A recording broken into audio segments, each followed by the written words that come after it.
Good morning and welcome to a new video. We're almost into 2021 and that's why I wanted to make a video of the best shoes that I've run in 2020. So here are the best shoes going into 2021. Yes! Coffee? Now, 2020 was a great year for running, not for everything else, but 2021, I'm pretty sure is going to be just as good for running. And if you want to experience everything with me, then remember to click subscribe, like this video, and bring me into the new year in style. So let's start off with the first category.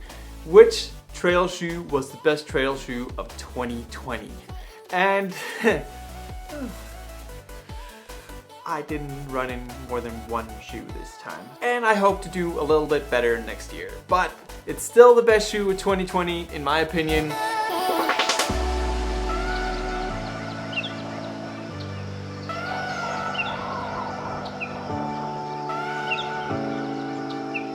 I only ran in the Altra Timp 2. So that's the best trail shoe of 2020 from my side. It had the new Quantic midsole, which you can find in the Torin. It had a little bit of different kind of outsole.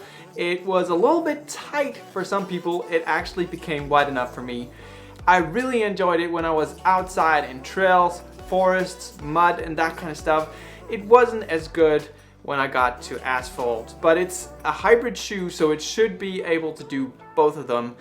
But it was so much better when you were in the mountains. So, best trail shoe of 2020, Altra Timp 2. Yes! Really, really good one.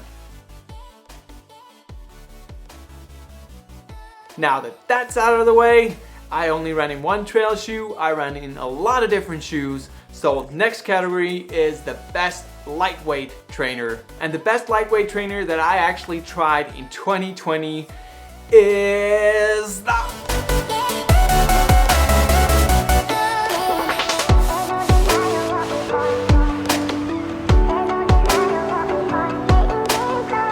Saucony Endorphin Speed. Yes, it's so good. The new Power on PB midsole, the nylon plate, the lightweight, the upper was really, really nice. It has a little bit more stability than a lot of the other ones. I loved this shoe and I've been using it for a lot of those longer runs, faster runs, intervals, and all that kind of stuff. Great shoe. And as a runner-up, because I ran in more than one pair of lightweight shoes this year, is the New Balance Fuel Cell TC, which is maybe my preferred long distance, flat surface, hard tarmac shoe. It's super fast. It's still not super light like the Speed, but I feel this one is a little bit faster and a little bit more fun when it's really hard surfaces. So I really love this shoe. It's so good. It's just not speed good, if you understand, because the Speed was a little bit more versatile and that kind of stuff. So great shoe for a runner-up. Okay. Coffee. Cheers. See, I got my shirt on. It's a new year almost. Gotta get dressed up a little bit. Which was the best new foam of the year that I tried? And this is kind of a strange category because there's a lot of great new foams, but I chose the foam that made the biggest difference in the brand so far compared to the years before, and that is the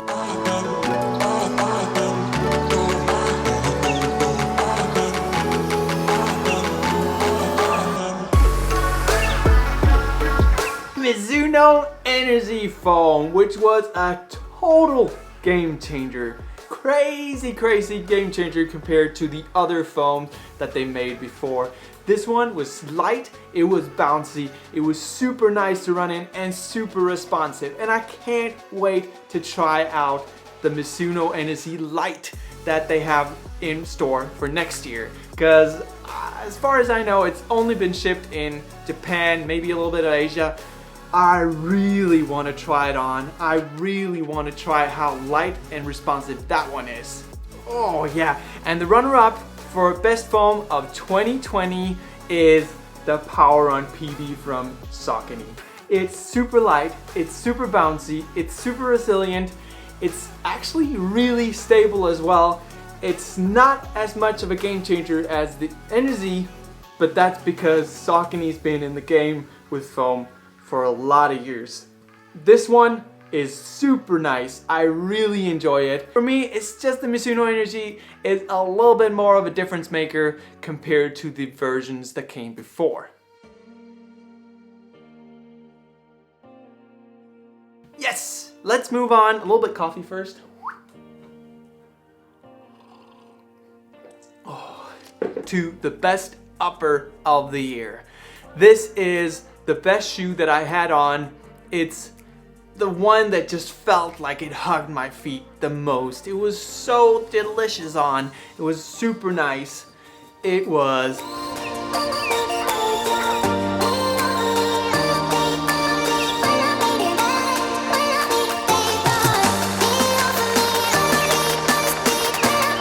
the Mizuno Rider Neo. It was just the perfect shoe on. The only problem with this, and it wasn't a problem for me, is that it doesn't have the extra hole. So if it doesn't fit you perfectly, then you might get a little bit of heel slippage. For me, it was the best shoe on of all 2020. I used it so much as a sneaker as well because it's so nice. If you have a little bit of a high arch, maybe not the shoe for you, but apart from that, really nice toe box, super breathable upper. I loved it, and I love the booty construction and the heel strap. Great shoe. And as a runner-up, a shoe that I haven't talked about for a long time, but I was really positive when it came out, and it's the New Balance 880. And New Balance 880 has a little bit more of a clunky upper, but it just feels right. It's not as breathable as the Mizuno Energy, and that makes it a little bit better now running in it in the winter time because it's kind of cold, and this one really feels good. I've also used this one as a sneaker a lot of times. Really great shoe and a great runner-up. Now, that was the greatest uppers that I've had on this year. Now to the worst. And the worst upper that I had on this year was so bad that I really didn't run in the shoe after I reviewed it. And that's kind of a sad thing because I really enjoyed the shoe so much. I just don't have it anymore because I gave it to a charity.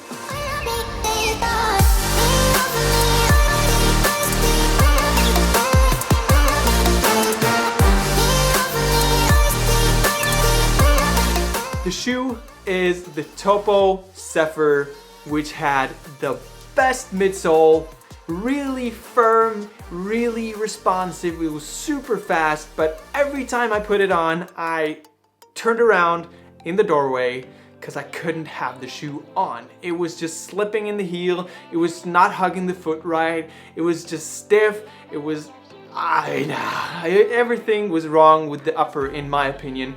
And I really hope they change that because the shoe is really good. And the runner-up for worst upper of 2020, and I might get a little bit of hate for this because I know a lot of people like the shoe, it's the Asics Novablast. I can't say anything positive about the upper, apart from it being breathable. The laces are horrible. The lockdown doesn't fit me at all. It just doesn't hug my feet at all. It just feels like it's there. It just feels like it's, yeah, no words. Shoe is good, upper isn't. So that's a really bad runner-up, and I'm sorry, Asics fans.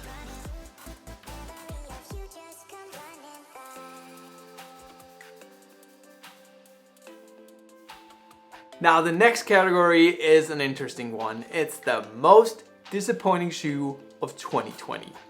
And this is probably the shoe that I got the most thumbs down on my review. And It's because I actually was a little bit hard on it. I love having the shoe on. I was just super slow in it. Like, my heart rate was through the roof and my speed was always low, and it didn't matter if I was on tarmac. It didn't matter. It didn't matter where I ran. It just didn't work at all, and that is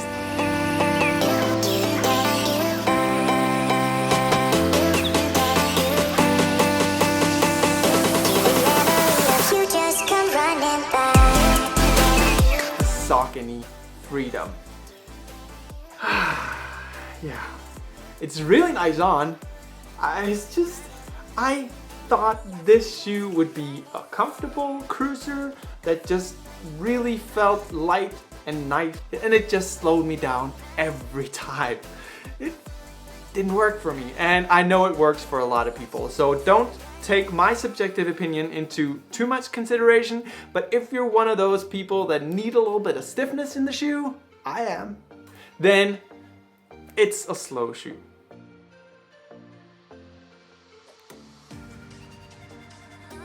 And before we go to the best shoes of 2020 all around, let's go to the best foot-shaped shoe of 2020. For me, this is kind of a subcategory, but they're getting closer and closer to the normal shoes out there. And we're actually selling more and more of these shoes from Altra, Topo, and those kind of brands. We love these shoes at our store, and this shoe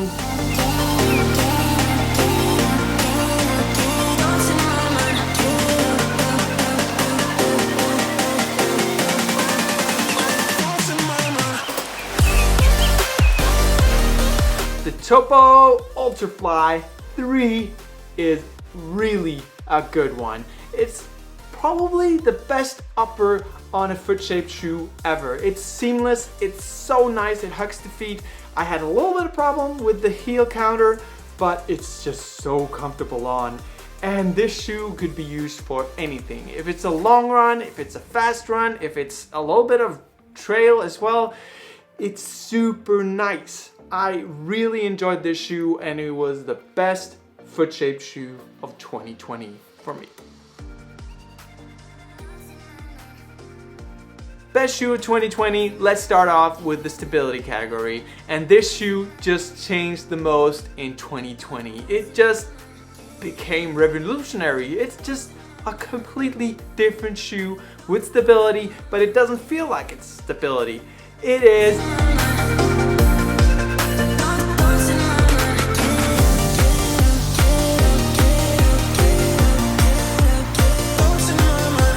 the Mizuno Horizon 4.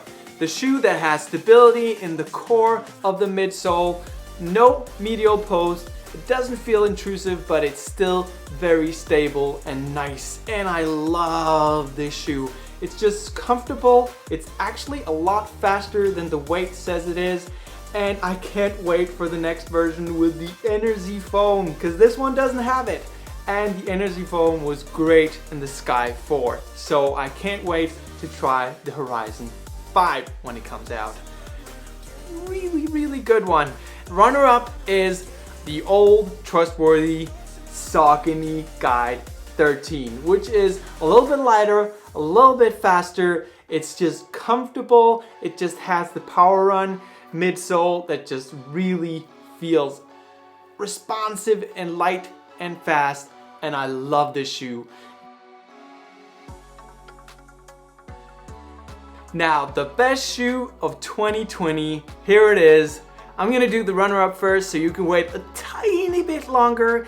This is the Mizuno Rider Neo, the runner-up to the best shoe of 2020. It just could do everything. It was fast, it was nice and comfortable. I could run forever in this shoe, and it had the best upper of 2020. It was just a game changer when it came to Mizuno shoes, and I really adore this shoe to death. It's so nice. But it wasn't as nice as the best shoe of 2020.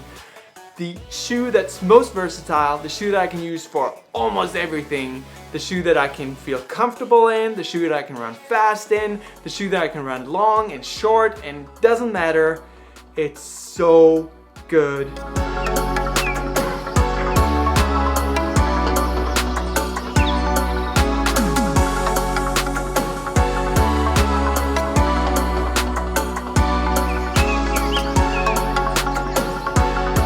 It's the Saucony Ride 13. It's the best shoe of 2020 in my opinion. It's just the complete package. It's light, it's airy, it's responsive, it has that power run midsole which feels great when you run in it, but also a little bit more comfortable than the faster shoes. And this shoe, if you want one shoe, then the Saucony Ride 13 would be a great choice. Like, great choice. So for my 2020 best shoe of the year, neutral, Saucony Ride 13. So that was the entirety of this video. All the awards that I'm giving them out, all that kind of stuff. I can't wait for 2021 to see what new shoes come out. I already know a lot of new shoes that are coming out, but I can't tell you guys yet. I can't wait to try out a lot of new shoes. Now, if you like this video, please give it a thumbs up. If you're into these running shoe related videos, then consider subscribing because it will help me a lot. Anyways, have a great day, have a fantastic new year, and I'll see you next time. Bye.